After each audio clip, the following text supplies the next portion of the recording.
إن الحمد لله نحمده ونستعينه ونستغفره ونعوذ بالله من شرور أنفسنا ومن سيئات أعمالنا. من يهده الله فلا مضل له ومن يضلل فلا هادي له، وأشهد أن لا إله إلا الله وحده لا شريك له، وأشهد أن نبينا محمدا عبده ورسوله. يا أيها الذين آمنوا اتقوا الله حق تقاته ولا تموتن إلا وأنتم مسلمون.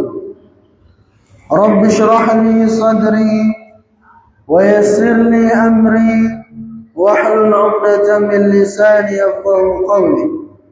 اللهم انفعنا بما علمتنا وعلمنا ما ينفعنا وزدنا علما. Berjamaah yang mudah-mudahan dimuliakan dan dirahmati oleh Allah Azza wa Jalla.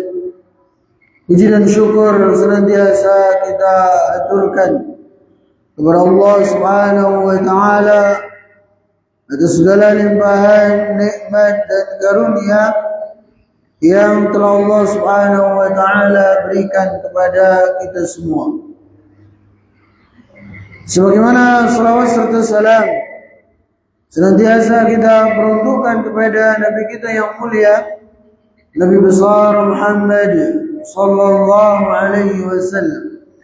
Begitu pula kepada keluarga beliau, kepada sahabat-sahabat beliau, kepada orang-orang yang selalu berusaha mengikuti dan menapaki jejak beliau hingga akhir zaman kelak. Para jemaah yang Allah muliakan, pada kesempatan ini kita akan lanjutkan pembahasan kita dari orang-orang yang terancam laknat dari Allah Subhanahu wa taala, yang pada pekan yang lalu kita sudah menyampaikan 6 tipe orang yang terancam akan mendapatkan laknat dari Allah Subhanahu wa taala. Di mana sebagaimana yang sudah kita sampaikan, arti dari laknat itu adalah at-tardu an rahmatillah.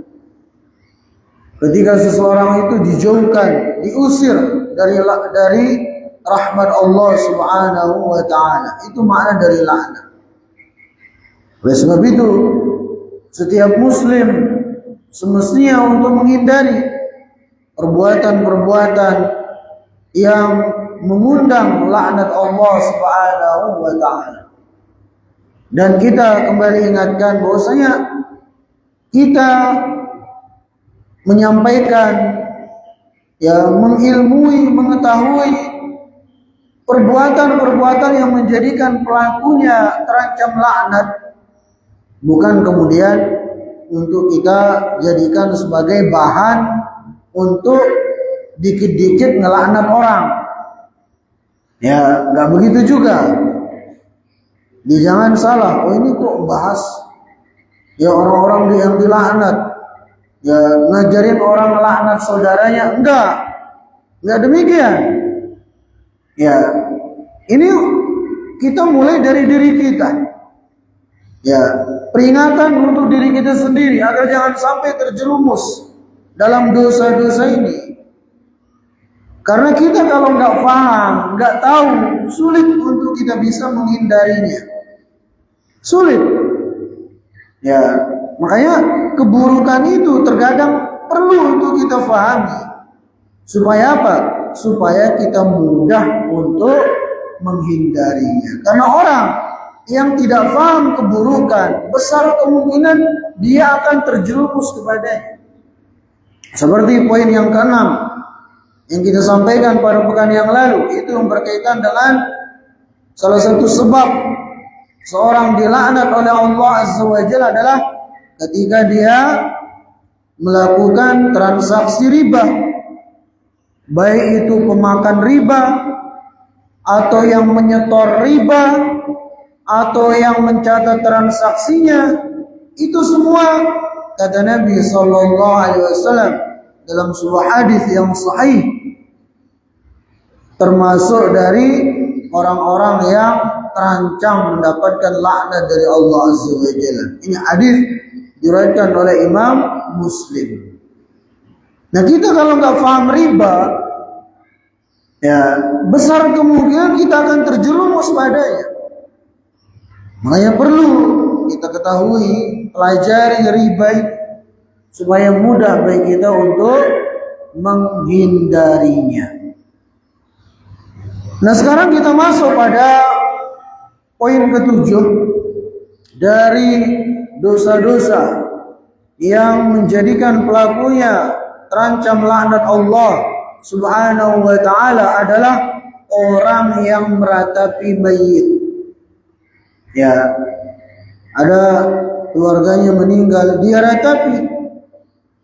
Ya, dia tangisi dengan tangisan yang histeris, misalnya sambil menampar-nampar pipinya, misalnya sambil mencabik-cabik rambutnya sendiri, misalnya sambil nyalakan takdir, nyalakan Allah, gak ridho dengan takdir Allah.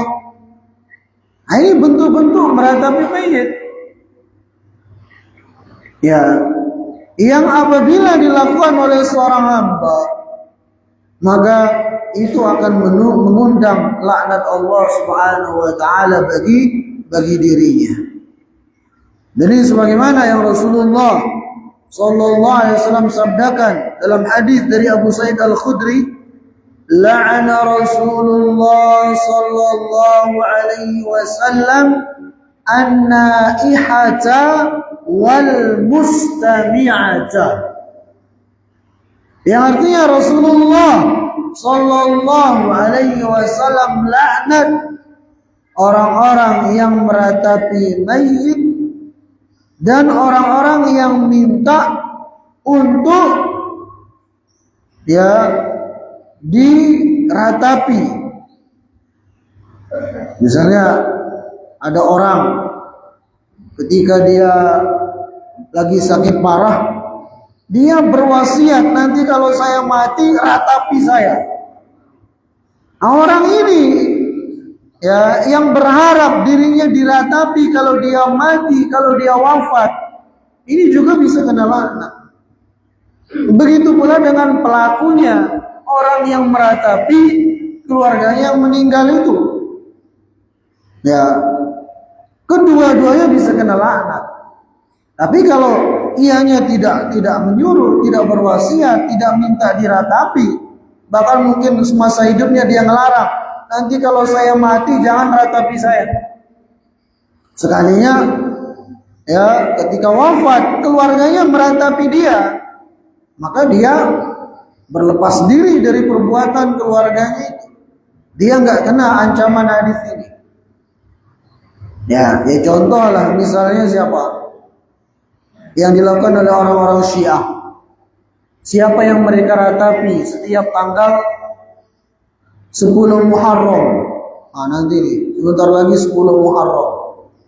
Biasa itu orang-orang Syiah mengadakan acara meratapi kematian Husain bin Ali bin Abi Thalib.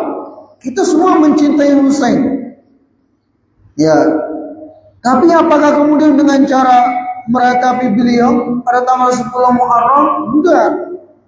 Karena justru meratapi mayit itu sendiri adalah dosa besar yang mengundang laknat Allah.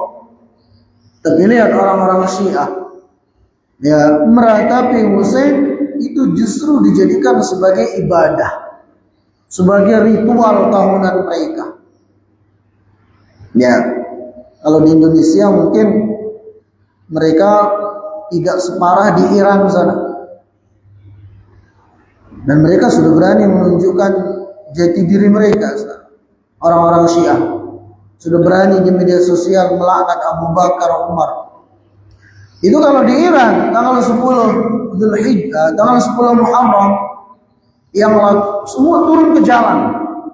Yang laki-laki itu mencambuk-cambuk dirinya dengan rantai. dengan rantai di ujungnya ada semacam pisau gitu, sehingga berdarah-darah.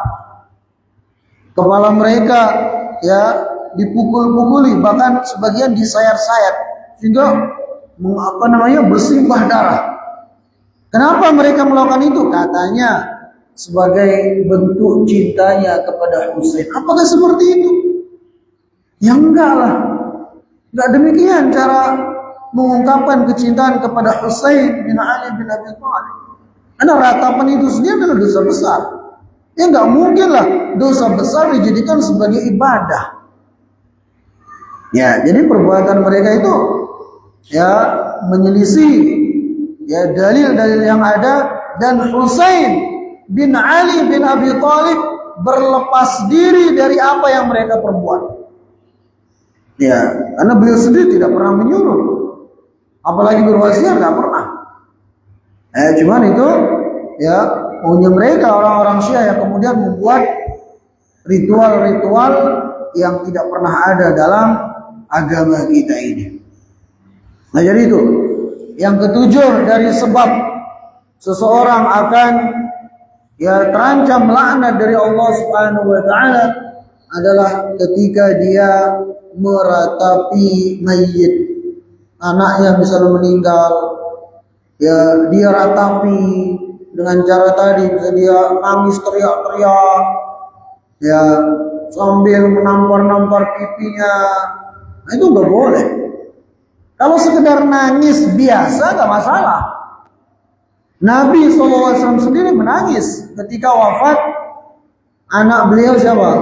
Ibrahim bin Muhammad sallallahu alaihi wasallam. Rasulullah SAW menangis. Para sahabat nanya, ya Rasulullah SAW, Anda menangis?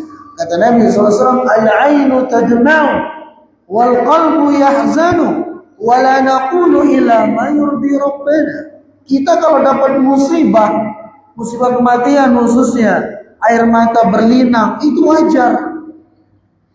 Hati bersedih, itu wajar. Tapi kita tidak mengatakan kecuali yang diridhoi oleh Allah Subhanahu wa taala. Demikian yang diajarkan oleh Rasulullah sallallahu alaihi wasallam kepada kita. Sekedar nangis enggak masalah, dan wajar kita nangis, bersedih wajar. Ya. Nah, tapi lebih dari itu, ini dinamakan dengan meratapi, itu tidak diperbolehkan. Maka kita yang mendapatkan musibah kematian khususnya, hendaknya kita ridho. Ya, ridho dengan ketetapan takdir Allah Subhanahu wa taala. Ya, sejatinya anak-anak kita itu semua adalah titipan Allah Azza wa Jalla pada kita. Kalau misalnya kemudian mereka lebih dahulu dipanggil, dijemput oleh malaikat maut, ya kita harus ridho, namanya titipan. Kayak apa kita mau nolak ya seseorang yang ingin mengambil titipannya, ya harus kita relakan. Ya, jangan kemudian marah-marah, menyalahkan takdir, apalagi menyalahkan Allah Subhanahu wa taala. Maka tidak semestinya demikian.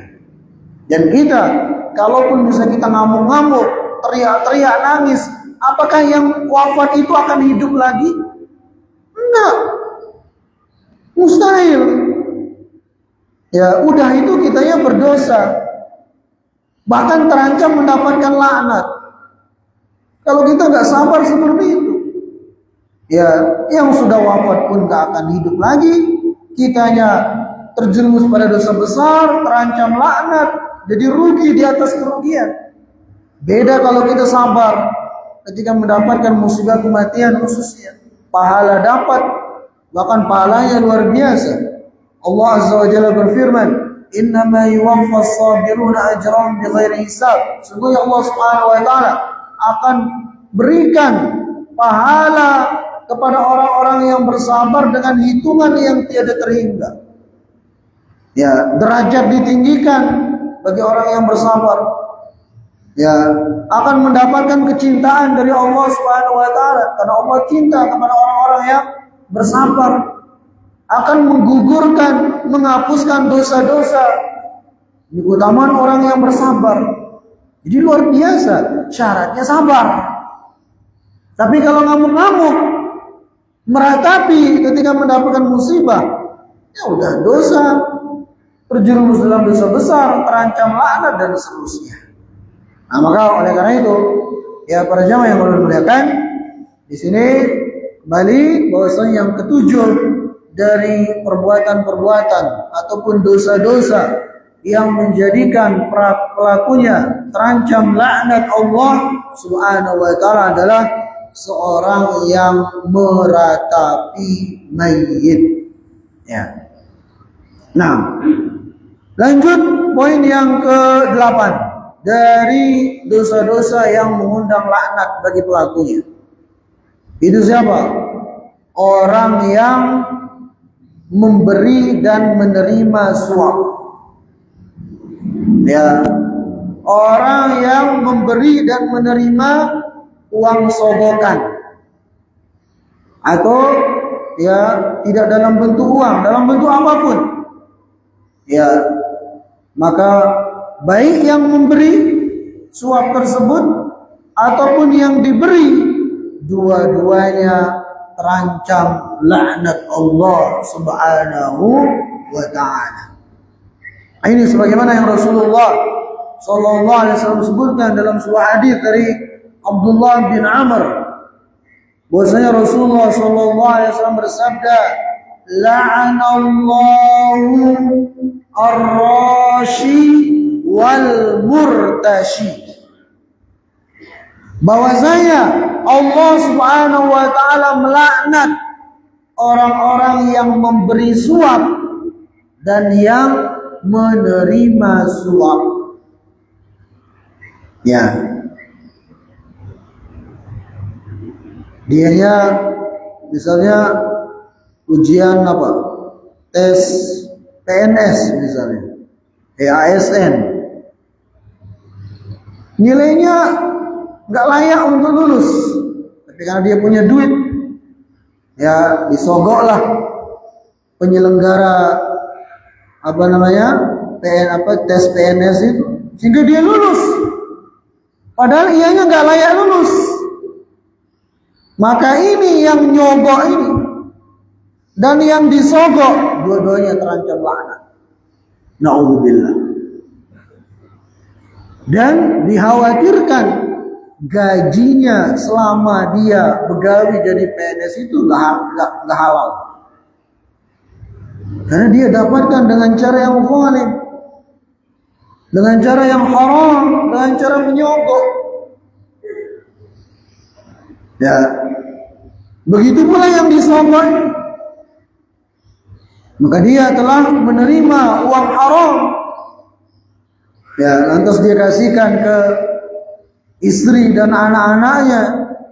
Ya, jangan salahkan siapa-siapa nanti kalau kemudian anak-anak yang durhaka, istrinya melawan dan semacamnya. Ada berasal dari duit haram dikasih. Ya, makan anak istrinya. Udah itu ini terancam laknat dari Allah Azza wa Jalla. Hati-hati kita ini. Ya. Dan betapa banyak orang-orang yang terjerumus ke dalam hal ini. Ya, semoga kita dan keluarga kita dilindungi dari perbuatan ya sogok, ya menyogok dan menerima uang sogokan ini. Ya, hati-hati kita. Memang ada kondisi, kata para ulama, seseorang itu boleh dia menyogok ketika dalam kondisi terpaksa, maka dia tidak berdosa. Tapi yang menerima uang sogokan itu tetap berdosa. Ya kapan? Ya ketika dia sebenarnya dia sudah lulus, mungkin dilihat nilainya. Taruhlah yang tadi itu, yang tes ya PNS itu, nilainya bagus dan dia memang harus lulus sebenarnya. Tapi dalam aturan, ya bukan aturan ini sih, aturan di belakang layar ya. Kalau nggak ngasih duit sekian, nggak bakal lulus, akan diganti dengan nilainya yang lebih rendah misalnya.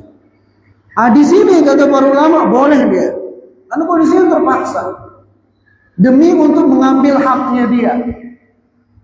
Tapi tetap yang menerima sogokan itu terancam laknat dia. Sedangkan dia enggak. Ya, dia sudah berusaha dengan cara yang cara yang tanpa sogokan gitu. Tapi sekalinya tetap harus ada. Kalau enggak, Anda akan diganti dengan yang lain. Ya sudah, gimana lagi? Nah, di sana dia boleh, ya, tapi tetap dia terus minta ampun kepada Allah Azza wa Jalla. Sedangkan yang disogok itu tetap berdosa dia. Terancam laknat dari Allah Subhanahu wa Ta'ala. Nah, itu.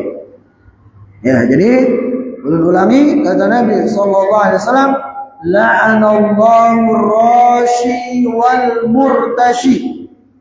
Allah Subhanahu wa Ta'ala melaknat orang-orang yang menyogok dan yang disogok. Dua-duanya kena, ya, terancam kena laknat. Nah, dan sogok menyogok ini luas sekali cakupannya. Kadang guru, ya, sebagai guru itu hati-hati juga. Biasanya pas anak-anak lagi ulangan, ya, nah sekarang ya anak lagi ulangan, baru selesai ulangan, guru-guru sedang menulis nilai raport. Ya, kadang ada orang tua murid minta rekening, Pak Guru, Bu Guru minta rekeningnya. Ya, hanya dikasih, ditransferkan sekian duit, nanti nilainya yang harusnya 7 misalnya dinaikin jadi 8, jadi 9. Itu termasuk nyogok. Ya, hati-hati itu. Ya, bisa terancam di sini. Ya, akan kena laknat dari Allah Subhanahu wa Ta'ala. Ya, maka ya nyari duit itu cari berkahnya aja lah. Jangan sampai banyak tapi dari jalur yang haram. Ya, sehingga menyusahkan kita. Dan duit itu kalau sudah dari jalur haram, biasanya diperuntukkan untuk yang haram. Dan akan mendatangkan keburukan bagi kita di dunia ini sebelum nanti di akhirat. Kita dulu di kajian subuh pernah menyampaikan, ya, 7 apa 8 itu dampak buruk harta haram ini. Ya, dampak buruknya luar biasa sekali. Ya, maka dalam mencari duit itu sudahlah, cari berkahnya aja, cari yang halal saja. Ya, jangan sampai kemudian kita tergoda dengan mencari duit dengan cara-cara yang diharamkan oleh syariat kita, sehingga itu akan mendatangkan, ya, kerugian bagi kita. Walaupun itu kelihatannya kayak untung banyak, tapi hakikatnya itu rugi. Ya, rugi di dunia sebelum akan lebih merugi lagi nanti di akhirat. Nah, itu yang ke-8. Ya, Allah, kata Nabi SAW, Allah melaknat orang-orang yang menyogok dan yang disogok. Hadis sahih riwayat Abu Dawud, Imam Tirmidzi dan Ibnu Majah. Kemudian yang ke-9 dari orang-orang yang terancam laknat Allah Subhanahu wa Ta'ala adalah seorang laki-laki yang menyerupai wanita, atau sebaliknya wanita yang menyerupai laki-laki. Nah, ini lagi, ya, marak-maraknya di negara kita ini. Ya, apa istilahnya, boti apa? Nah, itu orang-orang terlaknat itu. Dan itu penyakit. Ya, penyakit yang menular. Maka ini hati-hati, jaga pergaulan anak-anak kita. Kalau sudah bergaul dengan orang-orang kayak gitu, bisa menular itu. Ya.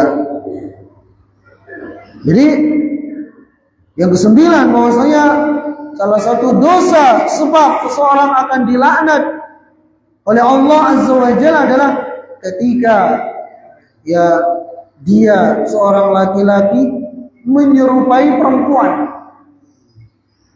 baik dari cara jalannya misalnya, dari gerakannya, atau misalnya dia iseng-iseng pakai baju perempuan. Haram itu, nggak boleh. Walaupun dia sekedar iseng untuk canda-candaan, untuk buat konten-kontenan, tetap haram hukumnya. Sekarang kan banyak yang gitu, demi konten semuanya dilakukan. Ya, anak kita misalnya ingin lucu-lucuan, kita pakaikan, padahal dia laki-laki, pakaikan jilbab kayak perempuan, nggak boleh. Dan itu bisa jadi akan membekas pada dirinya. Ya, dan lu pernah lihat ada sebuah video. Jadi seorang tua, ya seorang bapak di barat sana, ya, dia anaknya itu ketika anaknya padahal tubuhnya kekar, tapi naudzubillah ketika sudah dewasa justru dia menjadi transgender. Dan dia bilang sama yang mengadakan acara itu, dia itu salahnya saya, dia bilang. Dulu ketika anak saya masih kecil, saya lucu-lucuan, saya pakaikan dia baju perempuan, ya, sehingga ternyata itu membekas pada dirinya. Dan dia besar kemudian senang dengan hal itu, sampai kemudian merubah dirinya dari laki-laki menjadi perempuan. Semuanya dirubah sampai kelaminnya. Alhamdulillah. Maka hati-hati kita sebagai orang tua juga. Ya. Jangan sampai kita menjadi sebab anak-anak kita terjerumus pada perbuatan-perbuatan yang dilaknat oleh Allah Subhanahu wa taala.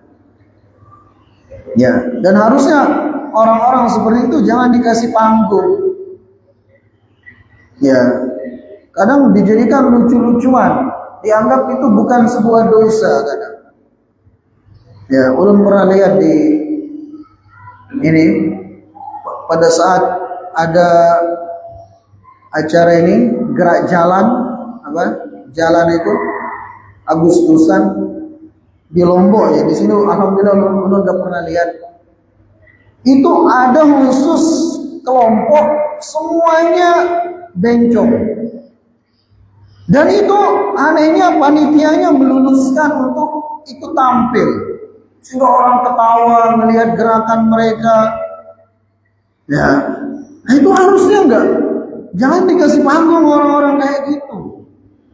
Sehingga ujungnya nanti ya dinormalisasi atau semacamnya.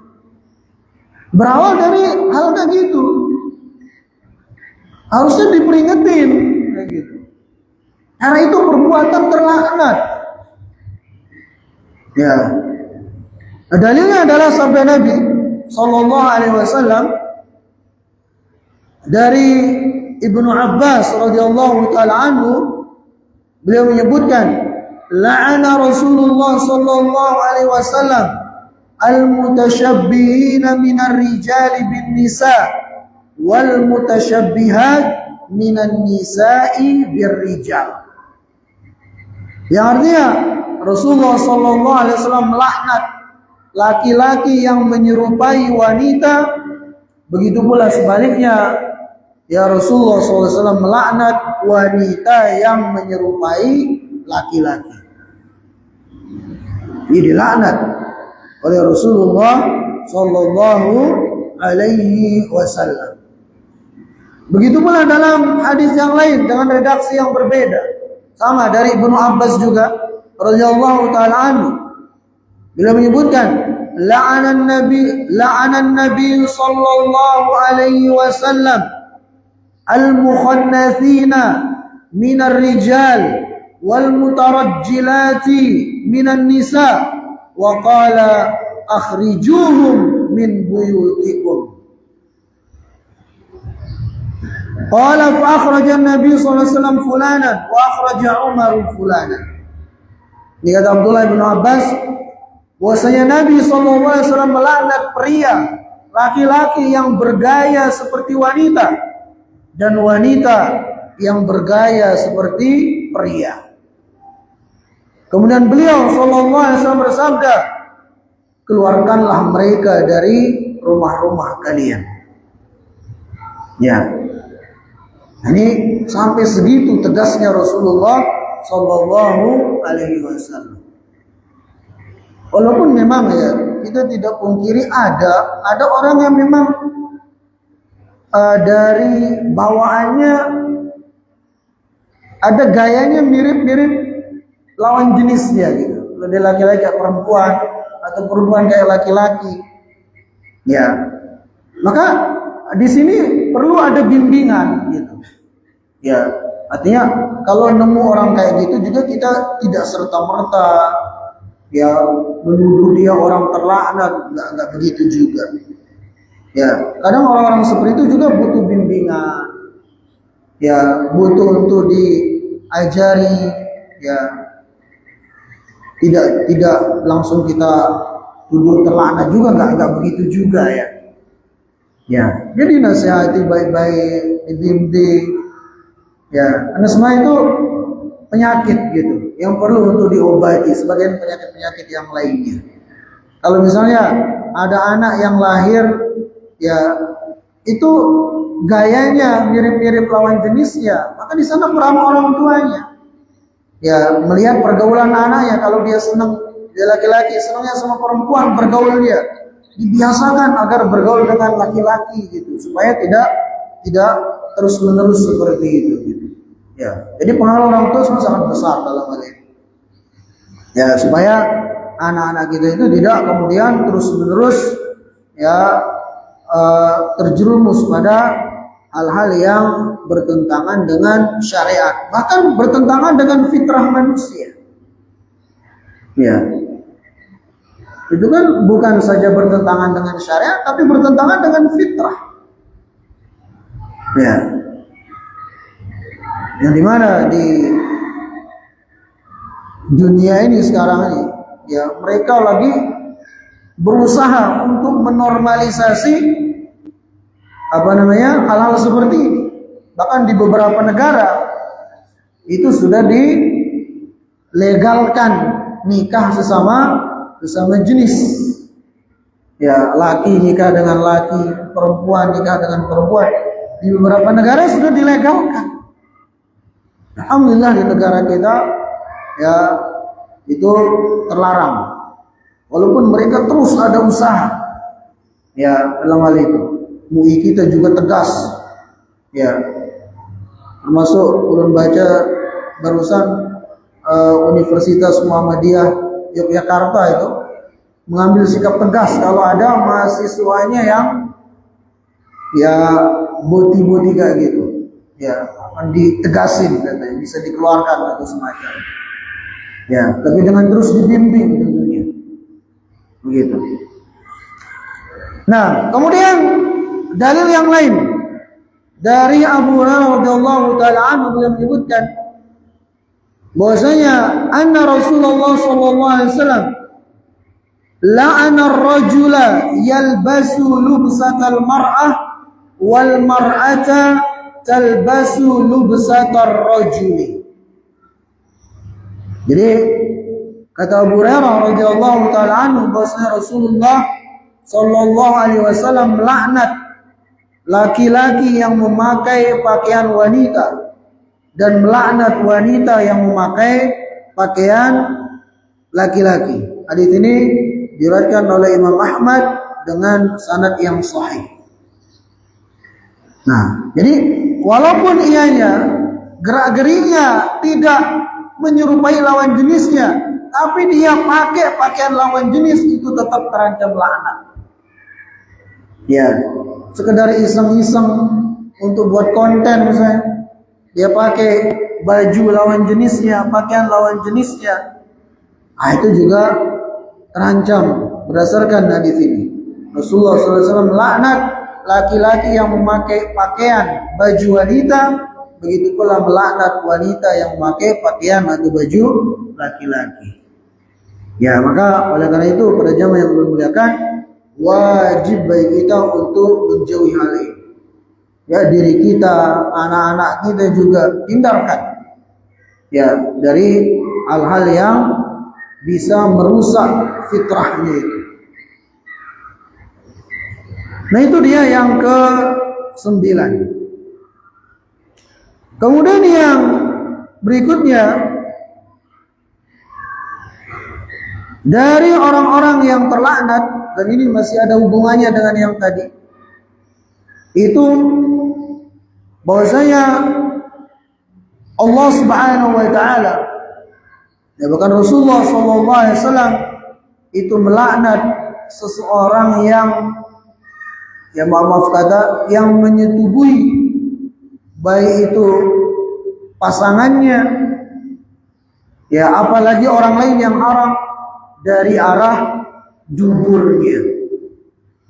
Nah, ini hukumnya haram, bahkan mengundang laknat, hatta itu istrinya sendiri. Ya.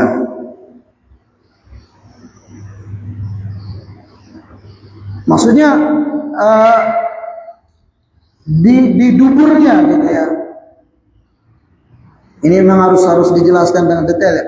Kalau sekedar dari, ya maaf kata lah, harus suruh jelasin. Kalau sekedar dari belakang tapi tetap ke arah jalan keluarnya bayi, itu tetap halal. Ya, sebagaimana yang Allah Azza wa Jalla sebutkan dalam Al-Quran, nisa'ukum harthul lakum fa'tu harthakum anna syi'tum. Istri-istri kalian itu adalah ladang bagi kalian. Silahkan kalian datangi dari arah manapun, gak masalah. Makanya kata para ulama, la ba'sa ma kana fi simamin wahidin. Tidak mengapa seorang suami mendatangi istrinya dari depan, dari belakang, gak apa-apa, selama tujuannya adalah jalan keluarnya rahim itu. Nah, yang dimaksud di sini adalah ya dia, ya maaf kata, menyetubuhi di lubang dubur itu. Orang tersebut itu mal'un, terlaknat. Hatta itu istrinya sendiri. Ya, apalagi udah yang tadi itu, udah, ya kata orang jeruk makan jeruk, ya. Sama-sama laki, ya na'udzubillah. Sehingga katanya banyak, terutama di kota-kota besar, ya itu sudah kotorannya itu nggak terasa keluar sendiri, karena sudah apa yang kita katakan, sudah dol gitu. Ya na'udzubillah. Ya, di sebagian tempat katanya di kota-kota besar itu bau kotoran, ya tempat-tempat umum orang banyak kadang kecium gitu, karena mereka nggak merasakan sendiri keluar kotorannya. Ya, itu dampak buruk dari ya dosa besar ini. Ya, sudah melakukan perbuatan terlaknat, itu senang dengan sesama jenis. Ya, udah itu kemudian melakukan hal tadi, ya sehingga dia menjadi orang yang hina, dihinakan di dunia apalagi nanti di akhirat. Ya, nasallallahu alaihi wal afiyah. Nah, dalilnya adalah sabda Nabi sallallahu alaihi wasallam dari Abu Hurairah radhiyallahu taala anhu, mal'unun man ata imra'atan fi juburiha. Yang artinya bahwasanya terlaknat seseorang yang menggauli istrinya pada lubang duburnya. Itu orang yang terlaknat, kata Nabi sallallahu alaihi wasallam. Ini padahal pasangannya sendiri, apalagi kalau yang kayak tadi, ya laki sama laki, naudzubillah. Itu tentunya double laknatnya. Ya, sudah terlaknat karena senang dengan sesama jenis, udah itu melakukan perbuatan ini lagi. Ya, makanya dalam hadis yang lain Rasulullah SAW 3 kali mengatakan, la'anallahu man 'amila 'amala qaumi Lut. La'anallahu man 'amila 'amala qaumi Lut. La'anallahu man 'amila 'amala qaumi Lut. Ya, laknat dari Allah Subhanahu wa taala bagi orang yang melakukan perbuatannya kaum Nabi Lut. Laknat dari Allah bagi orang yang melakukan perbuatannya Nabi Lut, perbuatan kaumnya Nabi Lut. Laknat Allah Subhanahu wa taala bagi orang yang melakukan perbuatannya Nabi Lut. Itu perbuatan Sodom dari naudzubillah. Ya. Maka hati-hati kita di sini. Jaga ya diri kita, anak-anak kita jangan sampai terjerumus pada hal-hal seperti itu, karena itu perbuatan terlaknat. Ya. Apalagi kalau misalnya dia menghalalkannya. Kalau dia menghalalkannya itu bisa kufur. Ya. Kalau dia menghalalkan itu bisa kafir. Lebih parah lagi, kalau sekedar melakukan tapi dia tetap meyakini keharamannya, masih muslim tapi tetap terjerumus ke dalam dosa besar sehingga terancam laknat Allah. Kalau dia halalkan, itu lebih parah lagi. Berani menghalalkan sesuatu yang diharamkan oleh Allah Subhanahu wa taala, itu salah satu sebab kekufuran. Dan kita tahu ya, hukuman bagi pelaku ini yang melakukan perbuatan kaumnya Nabi Lut ini, itu sebagian ulama mengatakan ya, tapi ini bukan perorangan yang melakukan ya, bukan organisasi ya. Ini kalau syariat Islam ditegakkan ya, disebutkan oleh sebagian ulama, hukuman bagi pelaku ini yang melakukan perbuatannya kaum Nabi Lut itu dibawa ke bukit, kemudian dilempar dari bukit, kemudian dihujani dengan batu. Sampai sebegitu dahsyatnya, disebutkan oleh para ulama. Ya, saking jijiknya, saking buruknya kelakuan seperti itu, sampai sedahsyat itu hukumannya. Ya, disamakan dengan apa yang Allah perbuat terhadap kaumnya Nabi Lut. Ya, disuruh malaikat untuk mengangkat kampungnya itu. Kampungnya kaum Nabi Lut diangkat. Setelah Nabi Lut dan pengikutnya keluar dari kampung itu, oleh malaikat kampungnya diangkat, kemudian dibalik. Sehingga kampung mereka itu menjadi kuburan mereka sendiri. Ya, nasallallahu wal afiyah. Ya, semoga kita ya dan keluarga kita dilindungi dari ya perbuatan-perbuatan buruk seperti itu.